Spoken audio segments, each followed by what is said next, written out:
Buya, saya mau bertanya, ini masalah umpama suatu keluarga itu Buya ya, ayahnya, ibunya, anaknya, umpama ini suaminya meninggal, umpama ditinggal suami, sang istri itu berbuat maksiat atau anak itu istilahnya gimana ya,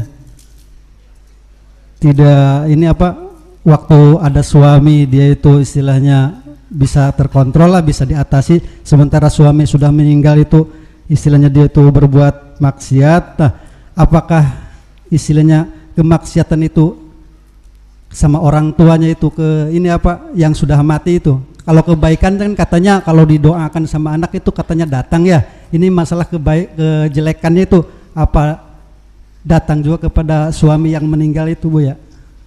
Terima kasih. Wassalamualaikum warahmatullahi wabarakatuh.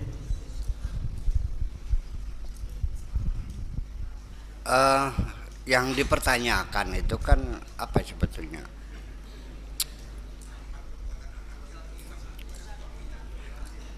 Wala taziru waziratu wizra ukhra. Tidak ada orang yang siap memikul dosa orang lain. Wa in tad'u musqalatun wa in tad'u musqalatun ila himliha la yuhmalu minhu syai'. Kalau orang disuruh memikul dosa orang akan meletet,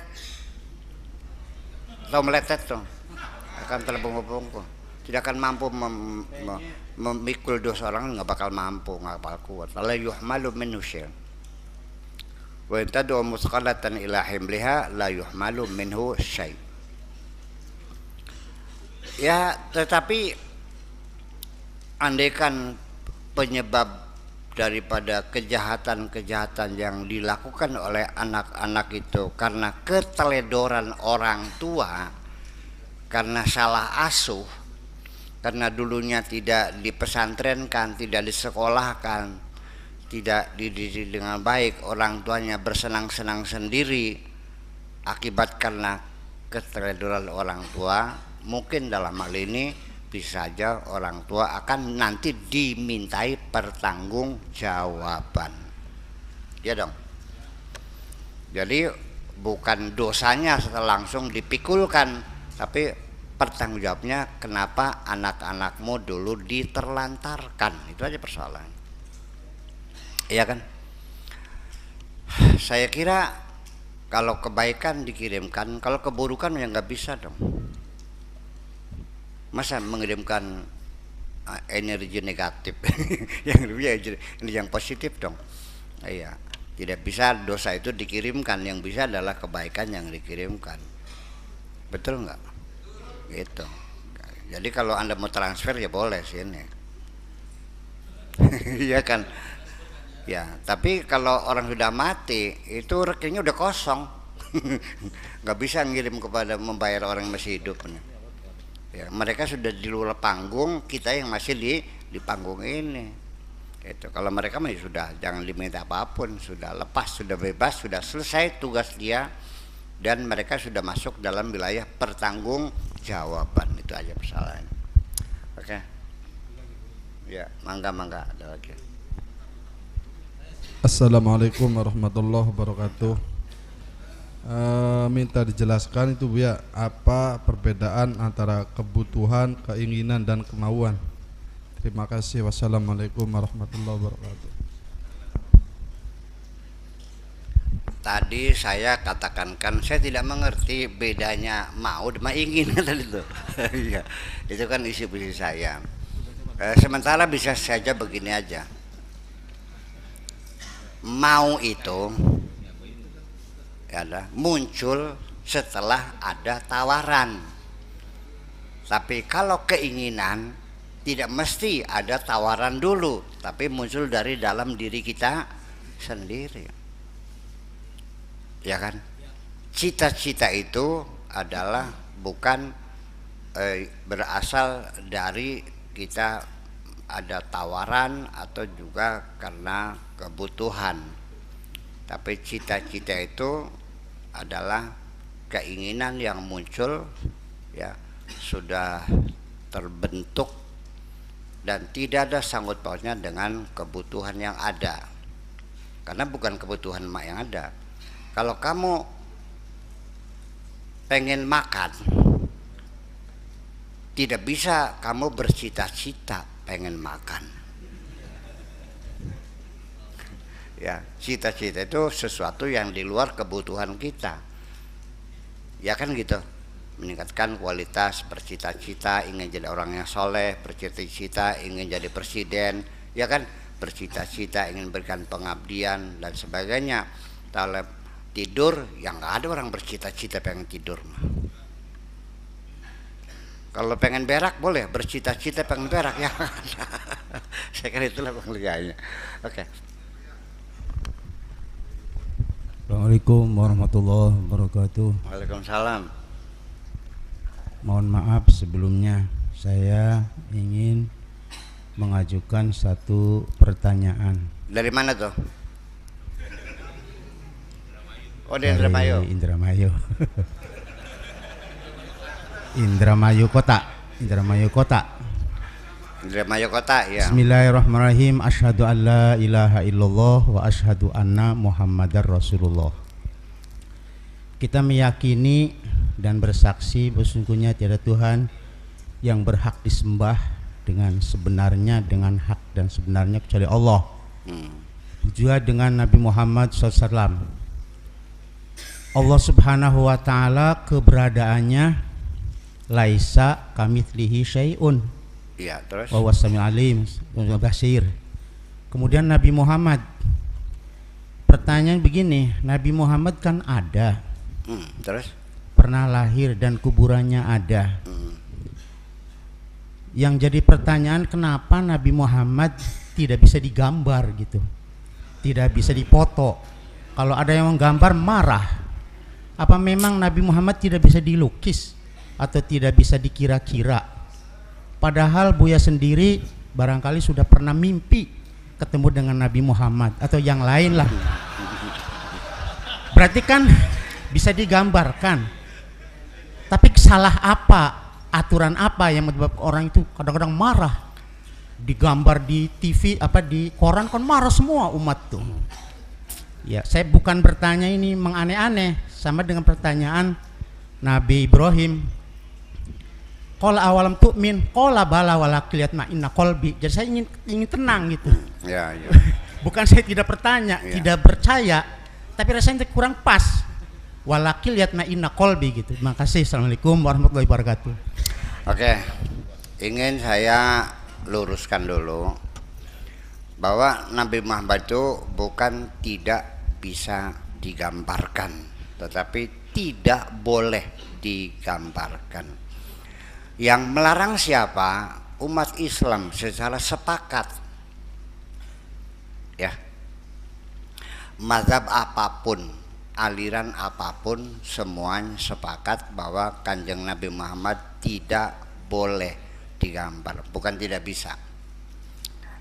Kalau hakikatan bisa, ya karena dia makhluk, dia manusia. Wa ma Muhammadun illa basyarum mitslukum, dia manusia. Ya, Nabi makan, Nabi yamshi fil aswaq, ya kan gitu. Makan ke pasar, punya istri, punya ini, ya kentut juga, ya kencing juga, sama seperti manusia, kan gitu. Hanya saja dia adalah orang yang mendapatkan wahyu. Sayang zaman dulu belum ada kamera, kan gitu. Kalau sudah ada kamera, saya yakin pasti akan diabadikan. Iya. Tetapi yang aneh lagi, kita mumpung ingat pertanyaan ini, kita kembangkan lagi. Kamera belum ada, tetapi juga kita untuk mengidentifikasi Kanjeng Nabi Muhammad, kita belum pernah melihat baju besinya Kanjeng Nabi disimpan di mana ya? Panahnya, tombaknya, pedangnya, sendalnya, rambutnya, semuanya kan ya artinya pahlawan zaman dahulu kala kan masih disimpan di museum-museum, betul nggak?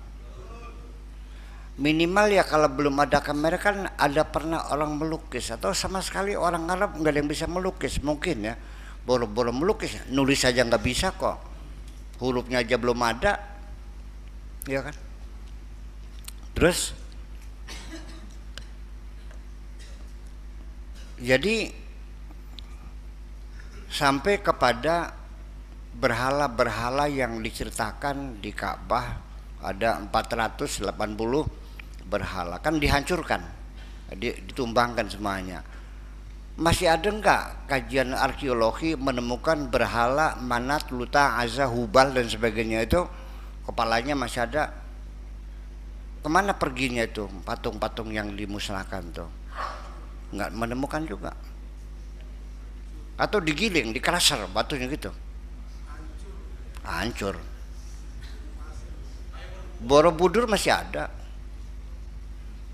Prambanan masih ada, Seping masih ada, piramida masih ada, Kolisium di Romawi masih ada, semua peradaban. Di Persia masih ada, di Italia masih ada, di Yunani masih ada, di peradaban lama juga di Turki masih ada. Kok kenapa yang itu nggak ada? Kenapa? Ya kan? Jadi itu pertanyaan-pertanyaan yang kita timbulkan. Tetapi khusus kembali kepada persoalan gambar, karena tidak ada foto, tidak ada juru lukis, ya kan gitu. Lalu bolehkah kita menggambar? Kalau kita menggambar sesuatu yang kita tidak punya kepastian tentang kayak apa mukanya, maka gambar itu namanya gambar imajiner. Percaya enggak? Kamu gambar siapa? Nabi-nabi atau raja-raja, Alexander the Great, atau menggambar siapa lagi, Aristoteles, Socrates, itu semuanya gambar imajiner. Kalau gambar imajiner itu pasti tidak akan sama dengan gambar yang sebenarnya. Yang dikhawatirkan nanti gambar imajiner ini akan menimbulkan distorsi, penyimpangan. Yang dikhawatirkan dari gambar imajiner ini nanti akan memberikan kesan yang negatif kepada Kanjeng Nabi Muhammad Shallallahu Alaihi Wasallam. Karena bagaimanapun bentuk mata, bentuk hidung, bentuk bibir itu juga mencerminkan watak kepribadian seseorang. Coba menggambar bibir Nabi, doerta kuncup. Nah kalau doer yang bibirnya besar itu tukang rerasan nantinya, tukang dimakan gitu. Sulit. Makanya kita sepakat, saya sepakat termasuk untuk tidak menggambarkan Kanjeng Nabi, tidak membuat gambar, maksudnya gambar Kanjeng Nabi, karena gambar imajiner itu pasti tidak akan sama. Ya kan begitu, yang dikatakan menimbulkan kesan yang berbeda. Dari mana dasarnya? Karena kita tidak ingin mengurangi, melebihkan Kanjeng Nabi apa adanya. Dengan gambar nanti berakibat kita mengurangi penghormatan kita kepada Nabi Muhammad Shallallahu Alaihi Wasallam. Bisa dipahami begini? Ya, itulah sebabnya. Adapun Anda mimpi juga tetap tidak akan sama dengan yang sebenarnya, karena mimpi yang kamu alami dalam tidur itu tidak lepas, itu terbangun dalam otak bawah sadarmu itu, dan pasti tidak akan sama, kan gitu. Oke? Oke, kira-kira begitulah kira-kira.